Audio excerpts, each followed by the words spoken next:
한국의 치안 지수가 일본보다 높다고요? 그건 통계의 오류입니다. 일본은 2023년 글로벌 평화 지수에서 아시아 1위를 기록했고 범죄율은 경제협력개발기구 국가 중 최하위권입니다. 한국이 안전하다는 건 과장이에요. 도쿄 언론인 포럼에서 한 일본 사회학자가 자신있게 말했습니다. 청중석의 기자들도 고개를 끄덕였죠. 맞습니다. 일본의 공공질서는 세계 최고 수준이고 분실물 회수율도 70%가 넘습니다. 한국은 아직 그 수준까지는. 회의장엔 일본이 아시아 치안 1위라는 자부심이 가득했습니다. 한국은 빠르게 성장한 나라지만 사회 안전망이나 공공질서 면에선 아직 일본을 따라오지 못한다는 분위기였죠. 그런데 그때 한 젊은 여성 기자가 조용히 손을 들었습니다. 아사히 신문 특파원 출신의 미즈키 하루카였습니다. 교수님, 저는 최근 한국에서 6개월간 취재했습니다. 그곳에서 본 건 통계로 설명되지 않는 신뢰였습니다. 복도에 우산을 펴놓아도 아무도 안 가져가고 카페에서 가방을 두고 자리를 비워도 그대로 있죠. 법이 지키는 게 아니라 사람들이 지키는 사회였습니다. 그게 진짜 안전 아닐까요? 회의장이 술렁였습니다. 교수가 미간을 찌푸리며 반박했죠. 그건 단순히 운이 좋았거나 일부 지역의 이야기일 겁니다. 하루카가 고개를 저었어요. 아닙니다. 그건 전국적인 문화였습니다. 저는 그 문화가 어디서 오는지 직접 봤습니다. 지금 이곳은 2023년 도쿄 언론인 포럼, 아시아 각국 기자들이 모인 자리.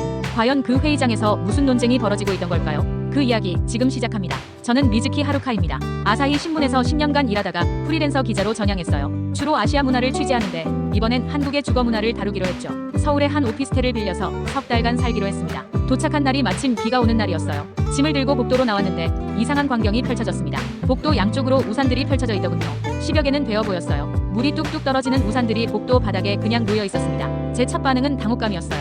일본이라면 절대 있을 수 없는 일이거든요. 공용 공간에 개인 물건을 함부로 두는 건 민폐 중에 민폐죠. 관리사무소에 항의가 들어가고 경고문이 붙을 겁니다. 근데 여긴 아무렇지도 않게 우산이 널려 있었어요. 방에 들어가서 짐을 풀면서도 계속 그 장면이 신경 쓰였습니다. 저 우산들 누가 치울까?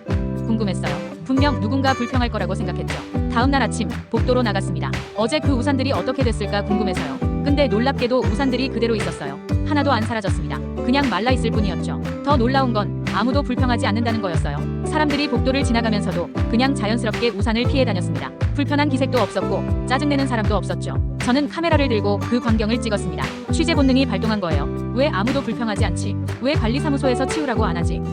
이게 제 첫 번째 질문이었습니다. 며칠 뒤 엘리베이터에서 옆집 아주머니를 만났어요. 용기를 내서 물어봤습니다. 저기 복도에 우산 펴놓는 거 불편하지 않으세요? 아주머니가 환하게 웃으며 대답하셨죠. 아니에요, 전혀요. 다들 젖은 우산이잖아요. 말려야죠. 그 대답이 제겐 충격이었어요. 일본이라면 규칙을 먼저 이야기했을 텐데 여기선 사정을 먼저 이야기하는 거예요. 우산이 젖었으니까 말려야 한다는 단순한 이해. 그게 규칙보다 앞서는 거죠. 그럼 복도가 좁아지잖아요. 제가 다시 물었습니다. 아주머니가 고개를 갸우뚱했어요. 좁아져요? 우산 피해서 가면 되는데요. 별로 안 좁은데? 그러고는 웃으며 가셨습니다. 저는 그날 밤 노트에 이렇게 적었어요. 한국 사람들은 규칙보다 이해가 먼저다. 불편함보다 상대방의 사정을 먼저 생각한다. 이건 문화 충돌이었습니다. 제가 알던 상식과 완전히 달랐거든요. 일본에선 공공질서가 최우선이에요. 개인의 편의보다 전체의 질서가 중요하죠. 그래서 모두가 규칙을 철저히 지킵니다. 전철에서 전화 통화도 안 하고 공공장소에선 조용히 해야 하고 자기 물건은 절대 남의 공간에 두면 안 돼요. 근데 한국은 달랐습니다. 물론 기본적인 질서는 지키지만 그 안에서 서로의 사정을 이해하는 여유가 있었어요. 우산이 젖었으면 말려야 하고 그게 복도를 조금 좁게 만들어도 괜찮다는 거죠.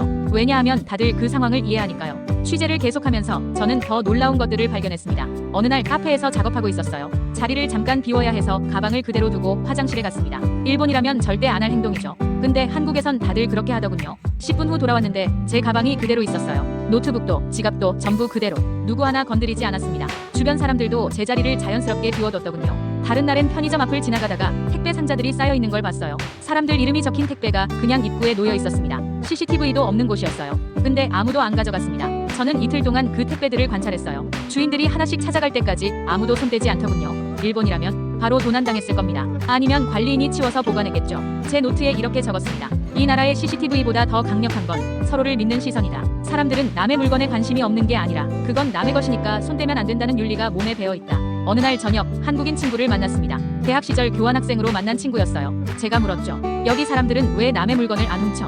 CCTV가 없어도. 친구가 웃으며 대답했습니다. 훔칠 이유가 없잖아. 그게 내 거 아니니까. 너무 단순한 대답이었어요. 근데 그게 정답이었습니다. 복잡한 철학이 아니라 단순한 윤리. 내 것이 아니면 손대지 않는다. 그게 전부였어요. 일본은 다르잖아요. 제가 말했습니다. 일본도 치안이 좋지만 그건 감시 때문이에요. CCTV가 많고 경찰이 많고 처벌이 엄격하니까 안 훔치는 거죠. 친구가 고개를 끄덕였어요. 한국도 CCTV 많아요. 근데 그게 전부는 아니에요. 사람들이 기본적으로 남의 것에 손대면 안 된다고 생각하거든요. 그날 밤 저는 오랫동안 생각했습니다. 일본과 한국의 차이가 뭘까? 둘 다 안전한 나라인데 왜 느낌이 다를까? 일본은 완벽한 질서의 나라예요. 모든 게 규칙대로 돌아가고 모든 사람이 그 규칙을 지키죠. 지하철은 정확하고 거리는 깨끗하고 범죄율은 낮습니다. 근데 그 이면엔 강박이 있어요. 규칙을 어기면 안 된다는 두려움, 남들 눈치를 봐야 한다는 압박감. 한국은 달랐습니다. 물론 기본 질서는 있지만 그 안에서 사람들이 숨 쉴 수 있는 공간이 있었어요. 복도에 우산을 펴놓아도 되고 카페에서 자리를 비워도 되고 택배가 밖에 있어도 괜찮죠. 왜냐하면 서로를 믿으니까요. 저는 노트에 이렇게 적었습니다. 질서가 완벽한 사회보다 신뢰가 살아있는 사회가 더 따뜻하다. 일본의 복도는 항상 비어있지만 한국의 복도엔 젖은 우산이 말라간다. 그 풍경이 더 인간적이다. 일본에선 분실물 회수율이 70%가 넘는다고 자랑합니다. 맞는 말이에요. 지갑을 잃어버려도 돌아오는 경우가 많죠. 근데 그건 경찰서 시스템이 잘 되어 있어서예요. 누군가 주워서 신고하면 경찰이 주인을 찾아주는 거죠. 한국은 어떨까요? 저는 실험을 해봤습니다. 카페에서 일부러 펜을 테이블에 두고 나왔어요. 10분 후 돌아갔더니 펜이 그대로 있었습니다. 옆자리 손님이 웃으며 말했어요. 이거 두고 가신 것 같아서 치워두지 않았어요. 일본이라면 점원에게 맡겼을 겁니다. 근데 여기선 그냥 그 자리에 둔 거예요. 주인이 돌아올 거라고 믿고. 작은 차이지만 그 안에 담긴 의미는 컸습니다. 어느 날 밤 비가 다시 내렸습니다. 저는 복도로 나가서 제 우산을 펼쳐놓았어요. 처음엔 망설였습니다. 내가 이래도 되나? 근데 이제 알겠더군요. 여기선 괜찮다는 걸. 다음 날 아침 제 우산은 여전히 그 자리에 있었습니다. 말라 있었죠. 그리고 옆엔 다른 우산들도 나란히 있었어요. 저는 그 광경을 보며 미소 지었습니다. 이건 단순히 우산을 말리는 풍경이 아니었어요. 이건 신뢰를 말리는 시간이었습니다. 서로의 우산을 지켜주는 사람들, 남의 것에 손대지 않는 양심. 그게 이 나라를 안전하게 만드는 거죠. 귀국 날짜가 다가왔습니다. 저는 마지막으로 복도 사진을 찍었어요. 우산들이 나란히 말라가는 모습. 그 평범한 풍경이 제겐 특별했습니다. 공항으로 가는 택시 안에서 기사님이 물었어요. 한국 어땠어요? 저는 잠시 생각하다가 대답했습니다. 따뜻했어요. 법이 아니라 사람들이 지키는 나라였어요. 기사님이 웃으며 말했습니다. 그게 우리 문화죠. 서로 믿고 사는 거. 짧은 대답이었지만 그게 전부를 설명했습니다. 도쿄로 돌아와서 제 아파트 복도를 봤습니다. 깨끗하고 텅 비어 있었어요. 아무것도 없었죠. 완벽한 질서. 근데 왠지 쓸쓸했습니다. 며칠 뒤 비가 왔습니다. 저는 우산을 들고 복도로 나갔어요. 그리고 살짝 펼쳐놓았습니다. 물이 떨어지지 않게 조심해서요. 근데 10분 후 관리인이 찾아왔습니다. 손님, 복도에 물건 두시면 안 됩니다. 규정이에요. 저는 우산을 접어서 방으로 가져왔습니다. 그리고 창문을 보며 생각했어요.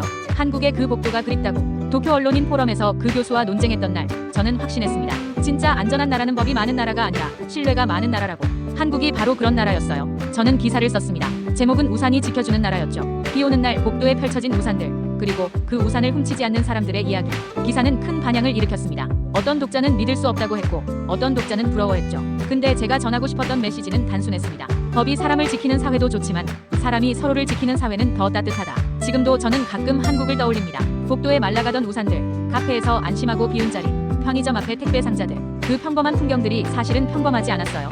그건 신뢰라는 보이지 않는 공기가 만든 풍경이었습니다. 일본 사람들은 자주 묻습니다. 한국이 정말 그렇게 안전해? 저는 이제 확신을 갖고 대답해요. 네, 안전해요. CCTV 때문이 아니라 사람들 때문에요. 제 방 책상 위엔 한국에서 찍은 사진이 있습니다. 복도에 나란히 놓인 우산들. 그 사진을 볼 때마다 생각해요. 언젠가 일본도 저렇게 될 수 있을까? 어쩌면 불가능할지도 몰라요. 문화가 다르니까. 근데 적어도 저는 배웠습니다. 완벽한 질서보다 중요한 건 따뜻한 신뢰라는 걸. 그리고 그 신뢰는 법이 만드는 게 아니라 사람들이 만든다는 걸. 비 오는 날, 저는 가끔 창밖을 봅니다. 그리고 중얼거려요. 한국에선 지금 복도에 우산들이 말라가고 있겠지. 아무도 훔치지 않은 채로. 그 생각만으로도 마음이 따뜻해집니다. 법이 아니라 양심이 지키는 나라. 규칙이 아니라 배려가 만드는 사회. 그게 바로 제가 한국에서 본 진짜 선진국의 모습이었습니다.